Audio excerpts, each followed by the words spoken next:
Imagine a young software engineer named Marcus. He's 34, earns a decent salary, and has been investing for nearly a decade. Over the past 8 years, he's contributed around $90,000 to his portfolio. But last month, he logged in and saw something remarkable. His portfolio had grown to $200,000. Not because he worked harder, not because he discovered some secret stock, but because the math started working for him.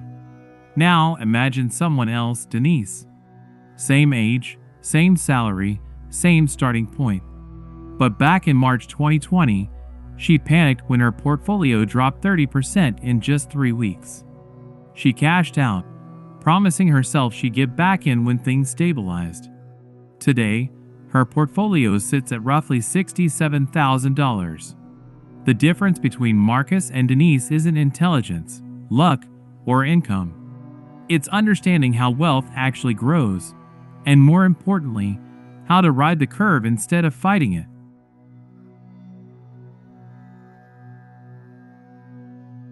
Most people think wealth grows linearly. Save $10,000 a year. 10 years later, you have $100,000. Simple, right? But that's wrong. Wealth compounds like a curve, accelerating as it grows. And this curve has 3 tipping points, moments where the rules of wealth building change completely. The first tipping point is subtle but transformative. It's called the crossover. This is when your portfolio's returns in a single year exceed the amount you contribute. Suddenly, you're no longer the only one building wealth. Your money is building wealth for you.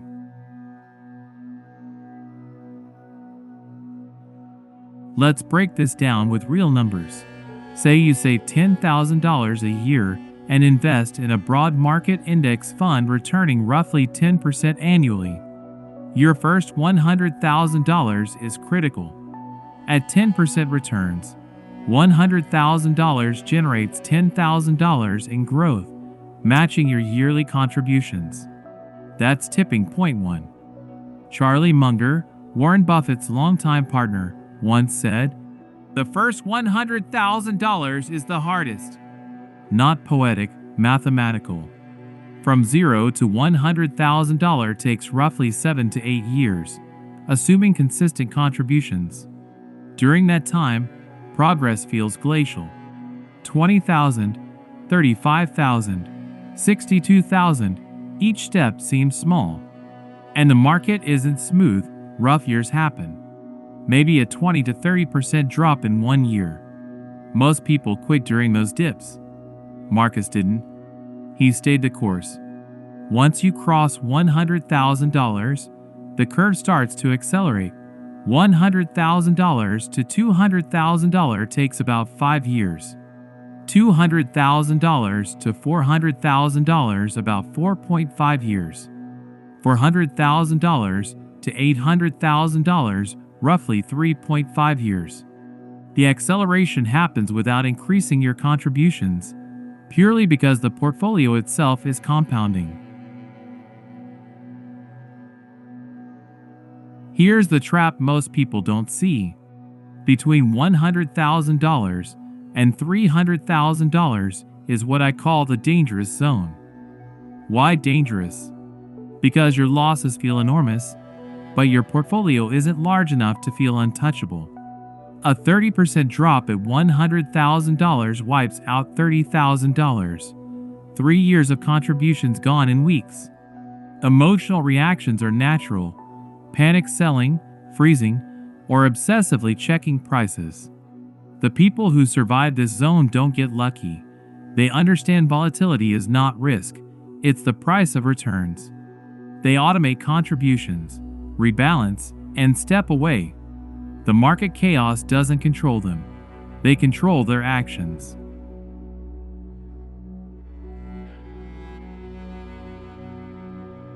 Let's see it numerically. Portfolio at $100,000. Annual contribution $10,000. 10% returns. Year 1. Portfolio grows $10,000. Returns plus $10,000. Contributions equals $120,000. Year 2. Portfolio grows $12,000 plus $10,000 equals $142,000. Notice the growth from returns is now exceeding your contribution. The snowball has started rolling, and every year it picks up speed. Fast forward 5 years. Portfolio at $250,000. Returns generate $25,000, more than double the contribution. By the time you reach $500,000, contributions barely matter. The portfolio is doing 80 to 90% of the work. This is the power of tipping point 1. Once crossed, you never go back. Your labor starts compounding alongside your money.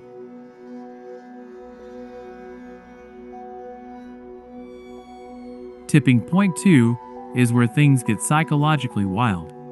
This is the point where your portfolio earns as much as your annual salary. Let's say your income is $83,700, the median U.S. household income. To match that in portfolio growth at 10% returns, you need about $837,000 invested. Why is this transformative? Because suddenly your portfolio is generating your labor income without lifting a finger. Negotiating at work? You're no longer dependent. Thinking about side hustles? You have freedom to pick only what matters. Escalation example. Portfolio at $500,000. Returns equals $50,000 per year. Contribution equals $10,000 per year. Portfolio at $700,000. Returns equals $70,000 per year. Contribution equals $10,000 per year. Portfolio at $1 million. Returns equals $100,000 per year. Contribution equals $10,000 per year. Your portfolio growth begins to outpace your labor income. The mental shift is profound. Why work if your money works harder than you do?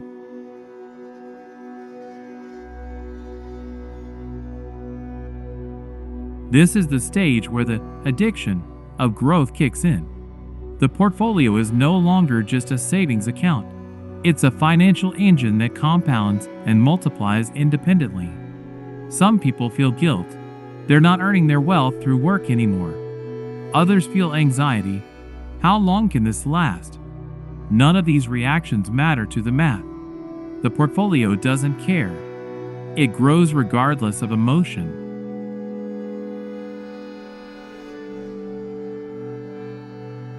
Tipping point 3 is the freedom threshold.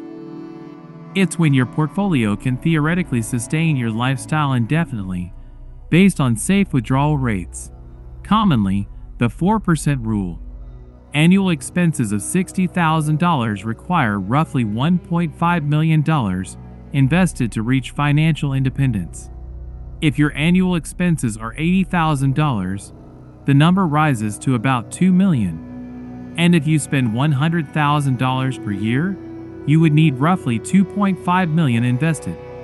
This isn't a cliff, it's a zone. Crossing it doesn't mean you never worry again, but it changes your relationship with work. You work because you choose to, not because you have to. Most of the heavy lifting happens before this point. The first $100,000 is the grind.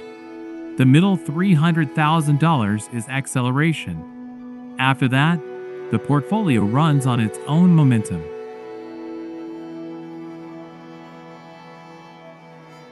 Here's a stark fact.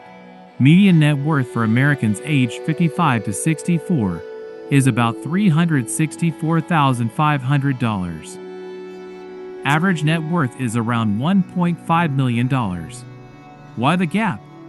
Because those who cross tipping points early and stay invested dramatically compound wealth.